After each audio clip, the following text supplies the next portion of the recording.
As we continue to grapple with COVID-19 pandemic, this health crisis is turning into a financial one. While the general insurance is seeing a negative impact, life and health insurance aspire to increase their customer base and revenue owing to increased awareness to buy health covers. So insurers are riding on the accelerated digital wave to engage with their customer and adopting newer ways of doing business. While the upside of digitalization like ease of doing business, agility, extreme personalization, cost efficiency are a differentiator for them, the downside is the cybersecurity risk that cannot be ignored. To drive this conversation further, let's dive into a fireside chat with Sudeep Das, the technical sales leader, IBM.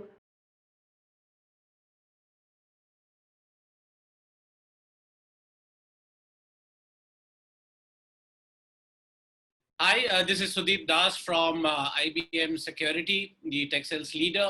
And with me today, I have Mr. Ashish Gupta from Max Gupta and Mr. Balakrishna from HDFC Life. And we're going to talk on a very, very interesting topic, a little dramatic title maybe, Perish or Flourish in the digitization in the insurance sector. So let's dive directly into this topic. I'll start with you, Mr. Balakrishna. What do you think are that element of flourish that you're looking forward to? And what is that caution that you're looking towards from the perish perspective? From the flourish perspective, a couple of things COVID showed us, and you would have seen those memes which basically said it was COVID who digitized a lot of firms. I would think that while HDFC Life has been on the path of digitization for a long, long time, at least say last 2-3 years. But one of the things that it taught us is to look for the newer ways to reach at the customers, more convenient ways, and in a more digital fashion. So that is the key thing. Can I talk to my customer without physically meeting the customer? Can I give them multiple platforms, be it video chats, be it WhatsApp conversations, be it multiple channels like those, so that I offer the right customer the right product via the right channel. Historically, we have never used the via the right channel, but that has become increasingly important. And millennials, we see this all the time anyways, where they want minimum intrusive kind of a journey where they are able to basically buy what they want without the need of somebody sitting on their head. But at the same time, the help is available. So that is what I would call in the flourish part. On the perish side, it is basically the same thing in the caution side. Customers are leaving so much digital footprint. So we have all sorts of data about the customer. Now, one of the things that you could do a great harm to your own brand and your own products is if these data become basically leaked out and you lose customers' trust on that. So the usage of the data is right, but you need to ensure that the data privacies and securities are done it in the right way. If a customer give a consent for, let's say, a WhatsApp call, then you do WhatsApp. If customer doesn't give you consent, you don't do that. So both the sides of it, you respect customers' choice of channels, choice of communications, and also ensure that it does not go out in the market in any way. So the data security. And company like us, where you have a lot of distributor network and partner customers, data comes also. So what it means is not only we have to ensure we secure our data, but also the partner provided data is equally important. So in that sense, we become custodian of any information shared by our partners about their customers when they are selling our product to their customers. So those are the two things that are top of my mind. What about Ashish? What is that you are looking as the flourish point and the perish point for your organization? Yeah, so kind of in sync with what Balakrishna just said, I think it's the same. A lot of it is same for our organization as well. So on the flourish side, I think it's a major transformation from digital being a channel or an option to being the only way to do things. So you could earlier say that, hey, if the customer is available, let me go to his home, but and have a conversation. And if the customer is not available, let me call him, right? And figure out. Now there's no option. What the last 4 months have taught us is that you need to be able to service your customer even if you're not face to face with him or her. And I think that's the Flourish part, that it's no longer an option. People are adopting mechanisms that are digital. People are forcing people like me and Balakrishnan to invest more and more of our resources into building stuff that's more robust, more resilient, more easy to use. And a lot of paradigms are shifting as a means. So I'll give you an example. This whole work from home scenario has been interesting because we've actually taken a punt and said that, hey, our tech team will continue to work from home for the foreseeable future. So we had to relocate our offices, and we said that, hey, let's not take a new office. Let's just save that money. Now that's interesting. That's very interesting because what it does is it's a tricky one. You've got to balance it out. But now what's happening is that my team is available 24/7, right?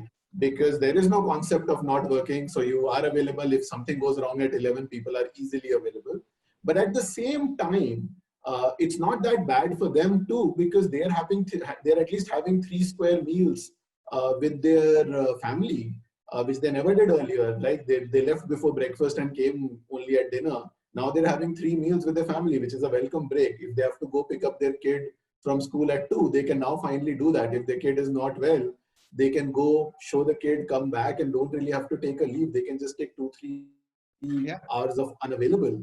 So there's a lot of stuff that's happening that's not only shifting the paradigm in terms of newer things that we've all thought about. I mean, work from home is not something we've not thought about, but this whole scenario has just forced us to try it out. And then there are a lot of positives coming, whether it's consumer handling digitally or it is working scenarios. I think both of them are there. So that's definitely on my Flourish list, which is basically, why go to a customer and waste time in travel if you don't have to? Why come to office if you don't have to? Why waste money on rent and travel if you don't have to? So a lot of paradigms shifting. And why work only 5 days a week, 9 hours, if you can work 7 days a week, impartial, and then have time to pursue time with your family as well as your hobbies. So I mean, I'm one of the proponents who's actually saying that, hey, should we consider working 7 days a week and take leave whenever we want to take leave, and not be forced to take a leave twice a week, right? So I think some of those are really for flourishing, and organizations, teams that get together, understand the advantages, disadvantages, and balance it out will actually come on top. So that's on the Flourish side. I think on the Perish side, Bala Krishnan already mentioned security. Obviously, that's paramount. We're used to working in an environment where we had a lot of control mechanisms. People can't use mobile phones on the shop floor, as an example. People only use systems that we provided. People were working inside a walled city, so to speak, which is your office. Now, all of those paradigms are changing. So security definitely is one big aspect. I won't harp too much on it because I think Balakrishna spoke eloquently about the importance of that. I think I'll take up the other one. The other one on my perish list actually is fragmentations and fragmented systems. Far too often, we build systems that don't talk to each other because people can talk to each other. So I'm an agent, I'm supposed to do sales. Now there's a ticket that comes in. All I do is, assign it to another agent, swivel my chair and tell him that, hey, I've assigned you this case, this is the history, please do it. You no longer can do it because when you call the other agent, that guy is probably going to be on another call. So now communicating like this is not possible. So now you need integrated systems where if I have had a call with a customer, the comments I've made has to be made available to the other person. If that does not happen, this entire scenario of work from home or this new paradigm just completely fails. So that's one example that I've taken, but there are multiple examples. So now we don't have the options of fragmented systems. And if we continue to live with fragmented systems, we are definitely going to perish. So now how do we get every system to talk to each other? Data to be seamlessly available across all systems. So if a customer did something on the website, it has to be available to the CRM agent at the back end. If a CRM agent does something, it's got to be available to the person who handles the ticket. If that is doing something, that has to go to the underwriter. So systems just have to talk to each other seamlessly. and all information has to be available in all systems. And if that doesn't happen, you'll see a perish scenario happen very, very quickly. Wonderful insights, Ashish. I think so. We have got two, but one common thing that you both said: usage of multiple digital channels to increase the user, ability to user to come to you and ask for services without really having a person sitting on or an agent really thinks.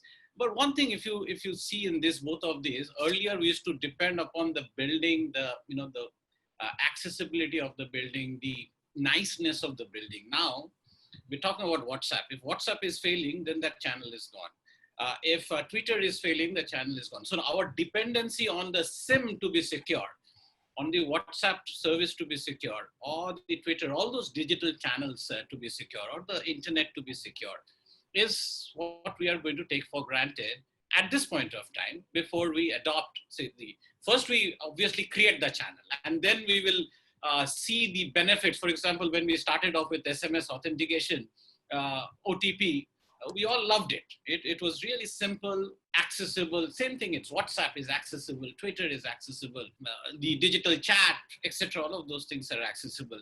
And it is really, at least for me, it's much simpler. As a consumer, it's much simpler to reach that. But then this dependency on these third-party service providers to be able to give or use this channel, that I guess would come at some point of time. What do you say? At the end of the day, yes, we all depend on, let's say, infrastructure as a channel, as a dependency in some sense. At our end, we can say, okay, we will use only secure protocols. So for example, we launched Alexa services, which means if you have a question like, when is my due date, you could ask Alexa. But when we launched it first, we have now launched it on Google Assistant also, but when we did it, we said, is customer okay to hear it out? Yes, convenient, but could that data be also used by somebody else if you did not log out from Alexa?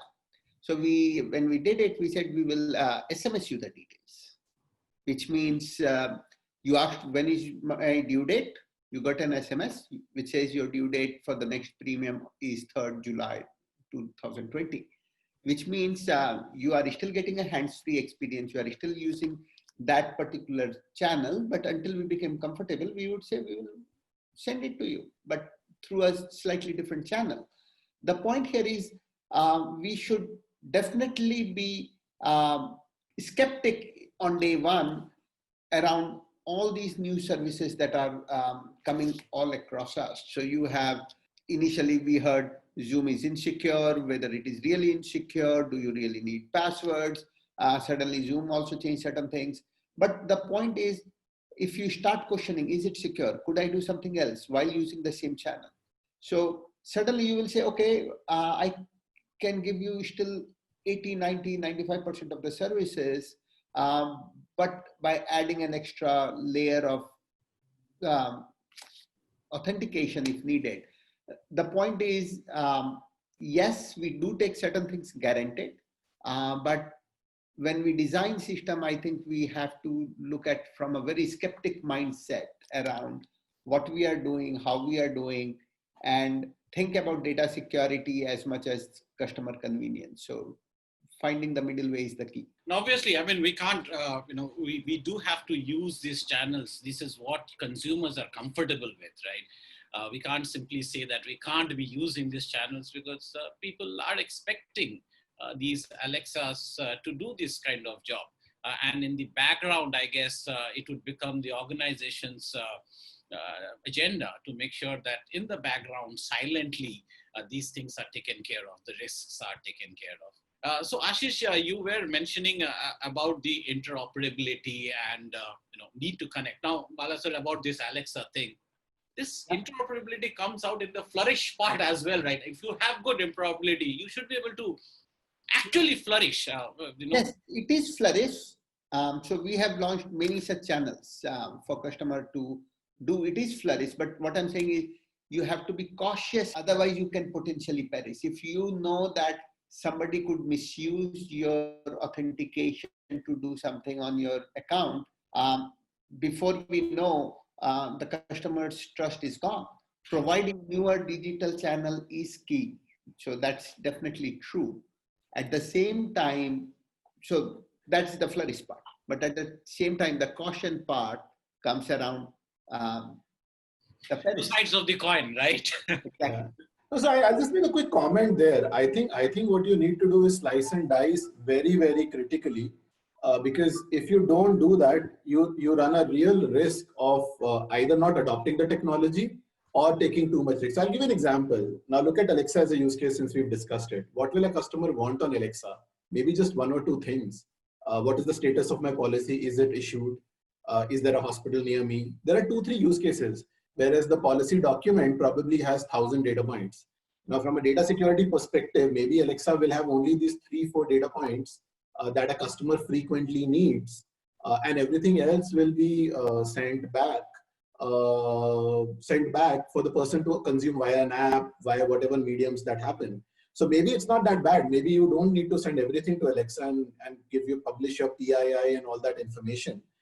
Similarly, if you look at what's going to happen, and that's my strong opinion, what's going to happen is this industry has been far too eager to outsource, have third-party partners. Now there are double problems there. Not only is data security a big issue there, the longevity of the partner itself is a big issue there, because a lot of these partners are going to not survive longer than the core insurance companies, because these are large companies.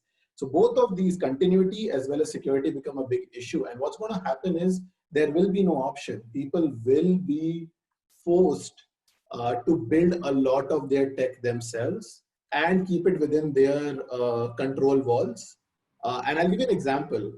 Data can still sometimes go out. Intelligence never can. So I'll give you an example. When we talk about building, let's say, bots, still may be comfortable sending the final WhatsApp message via a third party. But the intelligence of the bot cannot reside out in a third party like it does for a lot of players today. Because inevitably, then you're letting all your algorithms out, and somebody else, tomorrow you have a friction with that partner, you are ransom to that entire intelligence going out. Now, you can't let entire intelligence go out. That's your IP. That's what you built, right? So that is where I think people will have to be prudent, and people will have to be cognizant that this is not only an opportunity, but it's also a pressure for us to invest in the right places. And all of these companies, insurance companies, banking companies, will actually have to become hardcore tech companies if they're going to take advantage of this process. Because if they keep depending on third parties for everything else, sooner or later they will falter. Absolutely, I know perfect examples. Now let's talk a little deeper. I know I wanted to talk a little bit of the statement that let's slice and dice. That's so very important. In our security parlance, we call that risk management, right? We're not going to apply the same thing to everybody. There is what is important. There is the risk mitigation strategy will have to be aligned to what really is important, and what isn't, we shouldn't. And that should allow us to adopt these things much quicker. So let's park that thought a little bit. Let's talk a little bit more around data security. Now, we all understand that if customer data goes out, we will have a problem. If customer data is not going out and insiders are taking this intelligence and moving it to somebody else, that's again another kind of theft. Data security is such a, we always think about it, but if we have to really slice it down a little bit more into programs, what would be that in your mind as a program that you would like to run or that you envisage within your organization? Data security is a program. So I'll give you an example. In our systems, PII is something that basically, except for a very few people, nobody has the PII. So the agent on the field does not know the PII, does not know. He may say, okay, I am going to call Sudeep, does not know the phone number and email address. He calls through our so-called sales diary. And until that conversation is actually needed to happen, the person does not get that PII, which means except when you are about to call, you don't have the information. You don't get, like if, let's say the journal manager wants me to call 100 people over the next 1 month, I don't get an Excel sheet. Here are the name and people and their email addresses and phone numbers. the zonal manager doesn't have it either. So what you get loaded in the system for the task is, here are the customer IDs you need to call. When I call, that's when I essentially get that piece of information on a need to know basis. Understanding the need to know basis is very important, because otherwise you are late while you trust your employees. But there are enough cases of, as you said, potentially internal data leaks. We try to be on the more caution side while ensuring that the business is still running the way we would want the business to run, which basically means that, like, if my senior management wants to see, let's say, Bala's phone number and email address, they don't have access to that. They only know is, here are the customers, so many customers in this zone, by this product, by this channel, blah, blah, blah, all sorts of reports they have. But the PII is hidden. And even from a system perspective, it requires special access. I think the main point is you take caution and you ensure that business runs, and you suddenly realize not many people actually need those information for intelligence. Principle of least privileges, again another jargon. Sorry about using those terms, but that's definitely what is the theory, and you're already talking that how it has been put in practice. Ashish, what about you? How would you want to put your data security program as within your organization? So look, for me, it's very clear. I think it's in line with what Bala also said. It is about not providing any options altogether. Systems have to work. I talked about interoperability earlier. That inherently is a security measure, because no longer do you need a mobile number and user name to be able to identify who's there. So I'll give an example. If a lead is, for example, created in the website, it needs to flow into the CRM from where an agent dials. And then it needs to go to the dialer from where the call is going out. Now, in all of this process, the mobile number is key identifier. But the operator doesn't need to know that. Operator needs to just click a button saying call, right? And then the system, because of lead ID or whatever parameter you use, should be able to draw the encrypted mobile number in the backend, give it for decryption, and everything works without anybody ever seeing the mobile number in the system, right? And then what you'll have to do is you'll have to build a layer of validation on top. So I mean, all of these investments that are going into, for example, voice analytics, that's another big investment, saying, did the agent ever ask the customer, sir, what is your mobile number? As an example.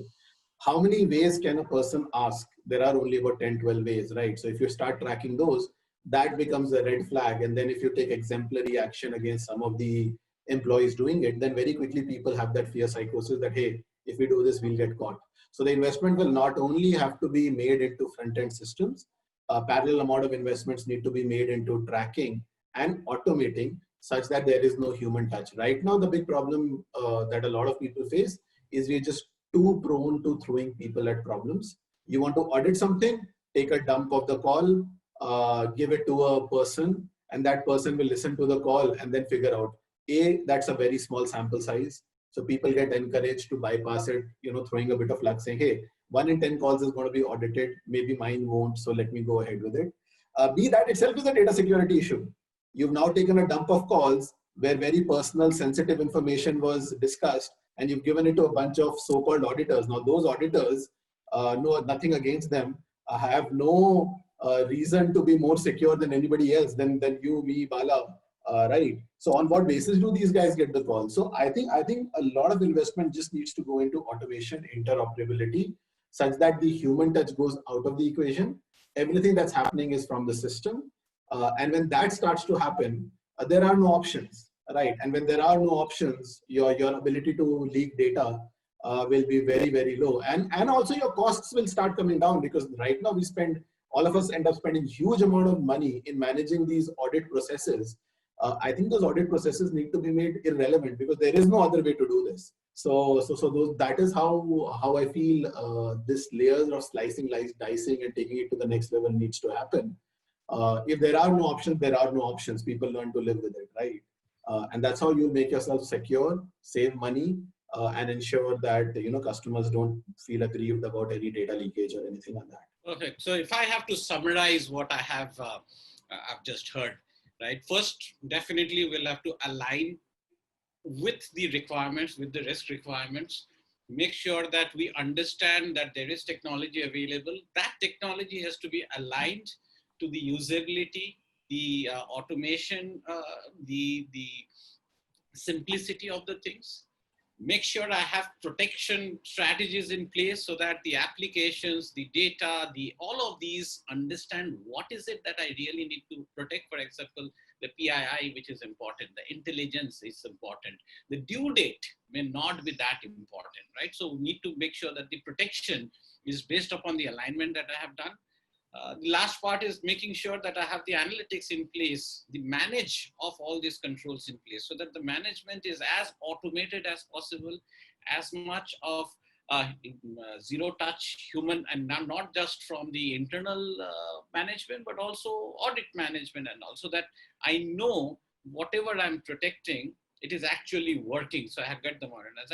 And the last theme I would think that what you both talked about is we need to be modernized in all of these approaches. We need to be making sure that we are adopting the technology that is available to us as much as possible. Be quicker in this adoption and make sure this adoption is based upon interoperability, is based upon risk management of the elements based upon the risk posture, and make sure that we are on top of the technology adoption that we are doing. Be cautious while modernizing our infrastructure. Would that be a fair thing? So we just, I think we have another few minutes. Your last thoughts, Bala and Ashish? So I would say the key thing is to keep customer at first. We often buy technology, design products, and say, now let me push it to the customer because I have designed something fabulous. If we change that and say, this is what my customer needs, and therefore let me figure out the right technology to solve for that problem. Let me figure out the right product. I'll give a small example and then I will stop.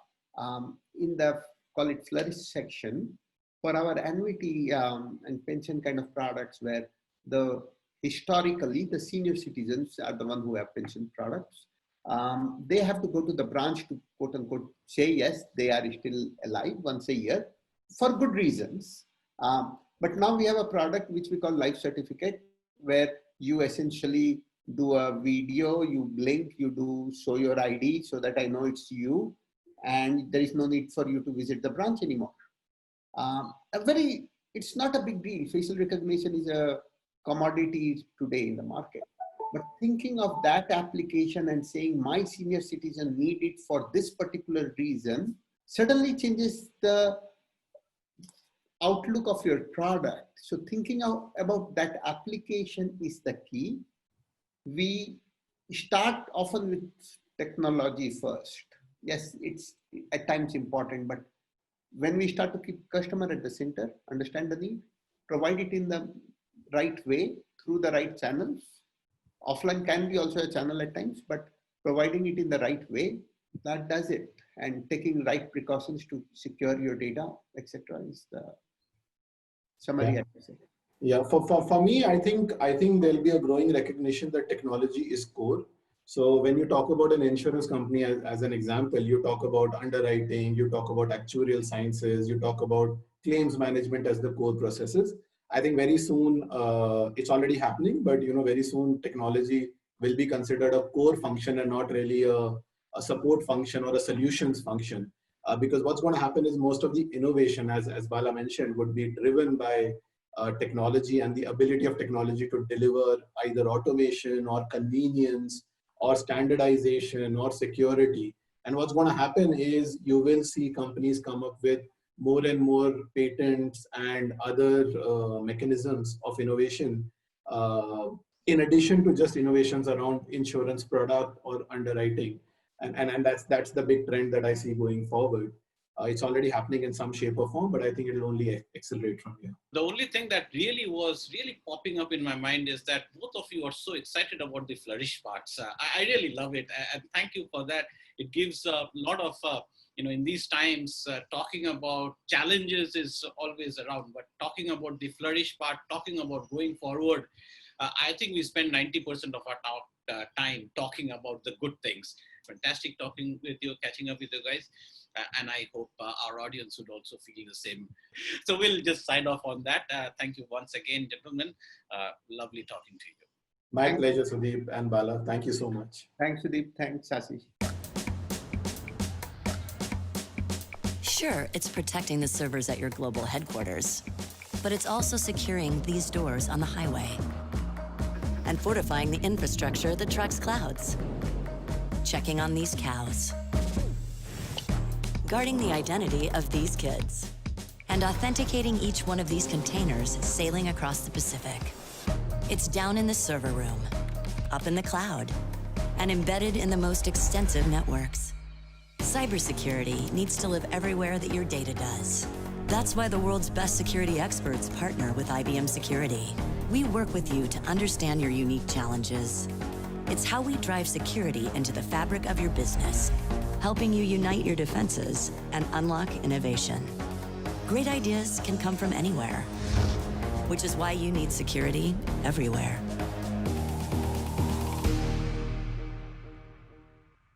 Thank you, gentlemen, for guiding us through these difficult times, and we encourage the audience to continue to engage with us on social media using the hashtag ETBFSI Converge. So keep interacting with us using the comment box to clear any of your doubts with our speakers and team of experts. Stay with us.